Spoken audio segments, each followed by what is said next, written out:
రాజకీయాల్లో పార్టీలు మారడం అత్యంత సహజం. నేతలు ఎప్పుడు ఏ పార్టీలోకి జంప్ చేస్తారో ఊహించడం చాలా కష్టం. కొన్నిసార్లు నిమిషాల వ్యవధిలోనే కండువులు మార్చేసే నేతలు కూడా తారసపడుతుంటారు. కానీ ఆయా పార్టీలకు అభిమానులుగా చెప్పుకునేవారు మాత్రం తమ వైఖరి మార్చుకోవడం అనేది చాలా అరుదు. పదవుల కోసం వచ్చే నాయకులకు పార్టీ అధినేతలను అభిమానించే శ్రేణులకు ఇదే తేడాగా చెబుతారు.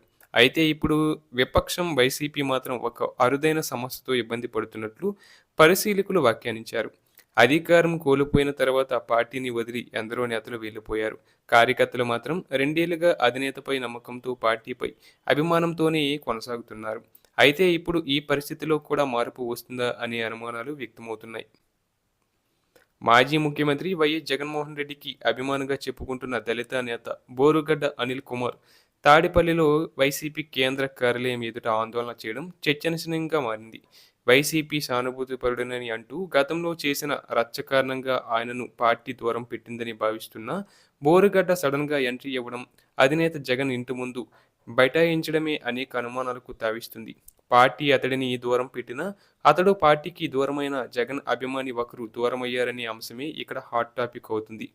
ఒక్క బోరుగడ్డ మాత్రమే కాకుండా సోషల్ మీడియాలో వైసీపీ తరపున గట్టిగా వాదనలు వినిపించిన పలువురు సోషల్ మీడియా కార్యకర్తలు ఇటీవల వైసీపీకి దూరమయ్యారని ప్రచారం జరుగుతుంది.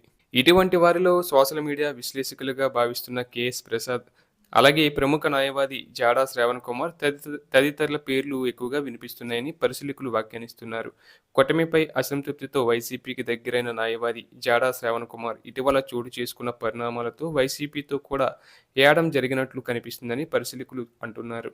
అదేవిధంగా గత ఎన్నికల ముందు, ఆ తర్వాత ఏడాదిన్నర వరకు సోషల్ మీడియా, డిజిటల్ మీడియా ఛానళ్లలో వైసీపీ వాయిస్ గట్టిగా వినిపించిన కేఎస్ ప్రసాద్, పాసాతో పాటు మరికొందరు కూడా ఇప్పుడు వ్యతిరేక స్వరాలు వినిపిస్తున్నారని ప్రచారం జరుగుతుంది. దీనికి కారణాలు ఏంటి అన్నదానిపై వైసీపీలో అంతర్గతంగా పెద్ద చర్చే జరుగుతుందని అంటున్నారు.